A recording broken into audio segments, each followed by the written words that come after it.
Tonight I want to talk to you a little bit about faith.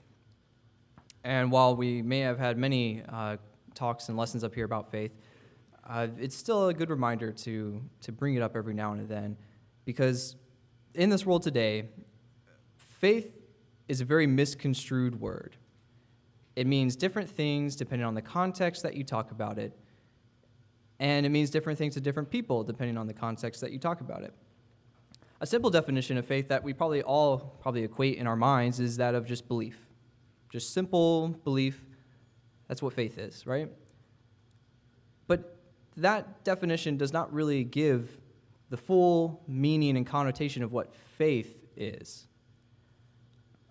In fact, if you look on Google and just Google what faith is, you'll see that there's two definitions for faith. And they actually kind of both contradict each other. So the first definition says, complete trust or confidence in someone or something, which sounds like a pretty good definition. And I would venture to say that I agree with that definition. You have complete confidence in something or someone. You know, I could say I have complete confidence in God. However, the second definition says, strong belief in God or in the doctrines of a religion based on spiritual apprehension rather than proof, which is quite a contrast from that first definition there. And we see that here the definition of faith then depends on the context that you're going to use it in. So yeah, if you're going to use it in the context of talking to your coworker saying, hey, I have faith that you're going to do great with this task that I'm giving you. That's great. You have complete trust in them, and that's an okay way to use that word faith. But when we're talking about religion, well, hold on now. We need to change our definition there. And the connotation now is it's just belief. There's no proof for this faith that you have in God and this religion that you're using, that you believe in. So with these two contrasting views, what really is the definition of faith? Well, that answer is very simple, because in the Bible, it actually just very clearly, plainly gives it to us in Hebrews chapter 11. If you look in Hebrews chapter 11, where we see the hall of faith here, the hall of faith actually starts off with the very definition of what faith is in verse 1. Now faith is the assurance of things hoped for, the conviction of things not seen. Well, that sounds a lot like the first definition that the dictionary gave me, right? Except what's the context of this? Well, I would argue, coming from the Bible and from the book of Hebrews, that it's a religious context. So we can actually have that first definition of complete trust and confidence in someone in a religious context. In fact, in Hebrews, what's the hope that we have? And what's the conviction of the things that we haven't seen? Well, it's that hope that we'll be with God in heaven, that Jesus, our priest, will intercede for us. And so now that we've kind of looked at what faith is, and we see how the Bible defines it, what do we have faith in? How are the ways in which we as Christians might use that word? Well, one very common phrase I think we do is what we say is, I have faith in God. And there's kind of two ways that we kind of look at that. We might say, I believe in God. So you believe in God. You're saying that you believe in the existence of God. You believe that he created the heavens and the earth, and you believe that he sustains all things, and that he is in control. Is that belief, as the dictionary might say in a religious context, is that based off of no proof? Or is it based off of conviction of the things that we have hope for? Well, I can't go into all of the evidences tonight of what I might give you for why I believe and have faith that God exists.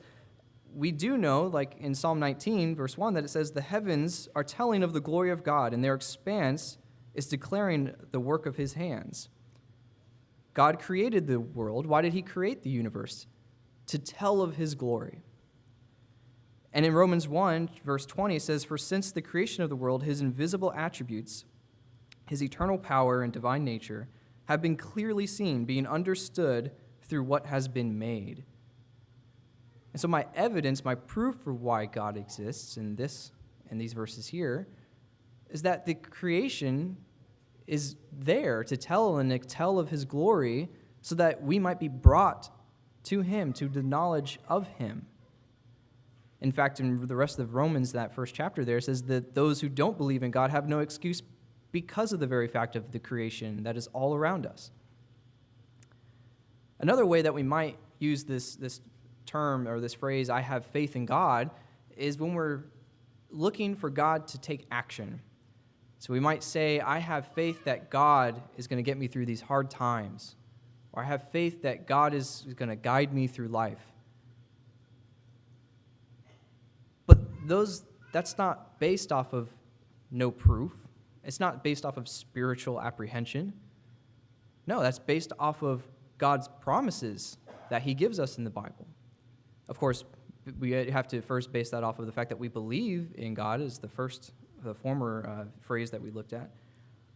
But our conviction that I have faith in God, that God is going to do something for me, is based off of the fact that he has fulfilled his promises throughout all of time.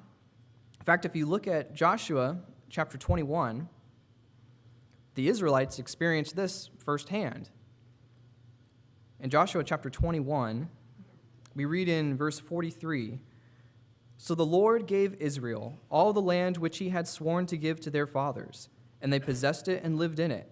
And the Lord gave them rest on every side, according to all that he had sworn to their fathers, and no one of all their enemies stood before them. The Lord gave all their enemies into their hand. Not one of the good promises which the Lord had made to the house of Israel failed. All came to pass." So we see that God fulfills all of his promises. That's what the entire Old Testament shows us. Not one of the promises that God has made has ever failed. And so why then should we now today think that the promises he still owes us is going to fail? We have no reason to. And that is my conviction that God is going to do something for me. And what is that something? Well, it is that assurance of the things that I hope for. And what do I hope for? I hope for salvation. I'm convicted of the things that I have not seen. What have I not seen? I haven't seen heaven with my own two eyes. I haven't seen God with my own two eyes, or Jesus for that matter. But I am convicted that they are there.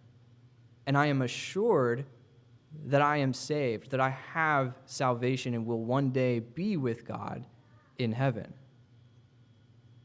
And so I leave you tonight with a simple question of, how is your faith? Are you convicted that God can save you, that God has saved you? Maybe you have been a Christian and you don't have as strong of a faith that you think you should or think you have. Let us know. We can help you. We can provide you with that evidence, that proof, so that you can be convicted of the knowledge of God and of the hope that he gives us. Or maybe you have faith and you are convicted, but you haven't actually obeyed him yet. And you don't experience the same joy that us Christians have of the hope that is in us. If you have any need for help in strengthening your faith tonight towards obedience to him, come now as we stand and as we sing.